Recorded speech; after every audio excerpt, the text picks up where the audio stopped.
안녕하세요. 주장권 변호사예요. 오늘은 금융피해 입은 경우 대처 방안에 대해서 한번 말씀드리려고 해요. 여러 가지 피해자분들이 계신데요.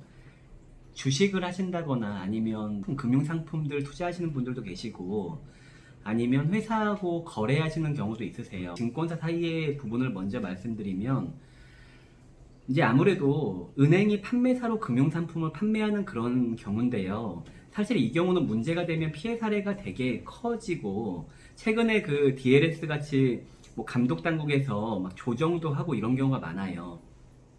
그래서 뉴스에도 나오는 이런 식의 상품들 피해를 입은 경우는 어찌 보면은 개별적인 소송보다는 금융당국의 조정이나 이런 걸 한번 이용해 보시는 것도 괜찮거든요. 그래서 이제 필요한 게 저희 감독원 이런 당국에서 피해자들을 특정하잖아요. 그래서 일정한 피해율을 당신은 70% 배상해 주세요. 아니면 50% 이렇게 나가게 되는데, 그때 중요한 게 일종의 그 문답서처럼 피해자분들한테 지급해 드리는 서류가 있어요. 거기 답변하는 부분들 이걸 좀 잘해야 돼요. 한마디로 그 금융 피해자로서의 보호받을 정도가 어느 정도 강하냐를 확인하는 그런 부분인데, 거기서 생각 없이 쓰면 인정받는 비율이 좀 낮아질 수가 있어요. 가끔 그 문답을 어떻게 해야 되냐고 찾아오시거나 물어보신 분들이 계신데, 그런 부분들도 어느 정도 도움을 받으시면 좋고요.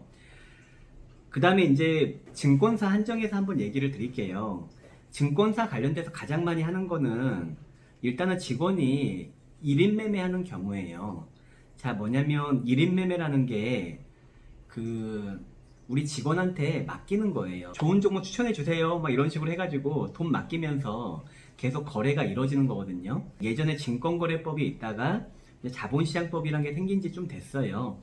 근데 그 자본시장법에서는 1인 매매라는 걸 원칙적으로 금지해요. 그래서 저희가 형사처벌도 하고 하는데, 근데 우리 실제에서는 증권회사 직원분들이 대부분 1인 매매 많이 하고, 요새는 그 카톡 같은 걸로 단톡방 이런 거 만들어가지고 리딩도 막 하시고, 조금 예전에 그러니까 유사 자문업자들하고 하는 어떤 모습들하고 많이 이제 지점 직원들이 닮아져 가고 있는데, 자, 그래서 그 직원분이 이제 계좌 비밀번호 다 알죠. 계좌 비밀번호 다 아니까 본인이 막 거래해요. 거래해서, 근데 또 그분들이 마음대로 막 욕먹으면 안 되니까 나름 그런 거를 전화를 한다거나, 제가 본 사례로는 그 도장을, 그러니까 이렇게 서류를 쭉 싸놓고 그냥 날 잡아서 한 번씩 도장을 빡 찍어요. 그 거래에 관한 도장을. 자, 공인인증서라는 거는 전자서명을 가름하는 그 도구잖아요.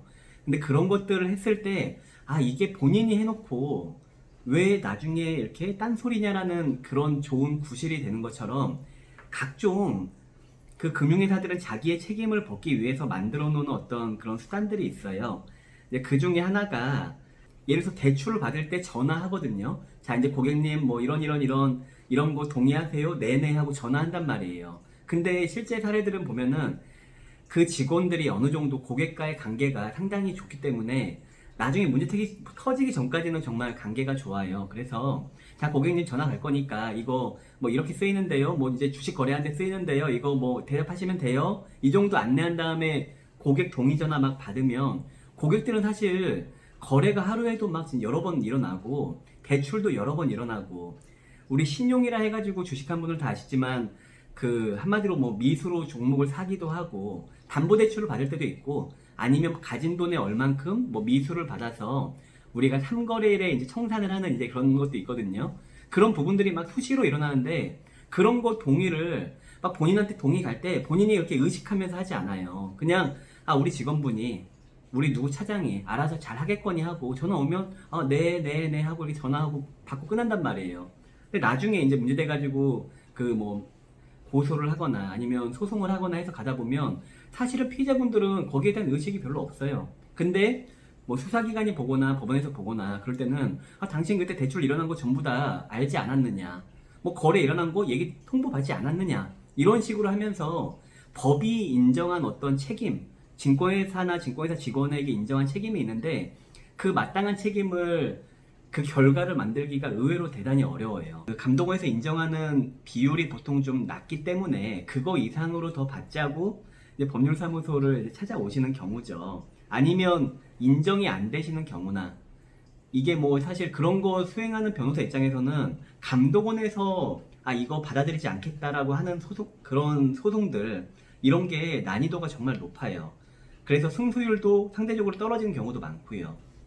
문제가 이거 형사 고소할 때 많거든요. 아니면 우리 자본시장법 위반 그 감독원에서 뭐 이제 고발당한 분들이나 우리 그 수사기관들, 경찰 수사관분들, 검사님들, 뭐 경찰분들 이 금융 관련 용어나 이런 거를 많이 생소해 하셔가지고 그분들은 감독원에서 고발했으니 어련히 당신이 뭐 책임을 지셔야지 뭐 이런 식으로 태도를 보이신 경우도 있어요. 그래서 그런 부분들 하나하나 설명하면서 대응하는 게 좀 쉽지 않은 부분이에요. 그래서 우리 절차에 연루된 피의자분들이 되게 억울해 하시는 부분 중에 하나가 아니 저 수사관님은 주식도 하나도 모르는데 내 사건 조사하면서 막 자기 그냥 무조건 잘못했다고 막 누르니까 내가 잘못한 건 아닌데 좀 그렇다라는 얘기를 하실 때가 종종 있어요. 금융 소비자분들이 피해를 배상받기가 어려운데 이거는 제 생각에 세 가지 성격이 다 결합돼 있어요. 하나는 금융 피해자분들 피해가 났을 때 컨트롤할 수 있는 사람이 없어요. 적극적으로 주도한 사람이 없으신 게 하나의 문제고, 또 하나는 행동이 조금 과실상계 될 수 있는 그런 책임 있는 부분들이 보통 생겨요. 그리고 이제 그 금융 피해를 바라보는 어떤 당국의 시선, 관련 기관의 시선이 그렇게 곱지만은 않다. 이 세 가지여서 그런 부분들은 한번 상담 받으시는 게 좋을 것 같아요. 얘기 오래 했는데요. 이상입니다. 네, 안녕히 계세요.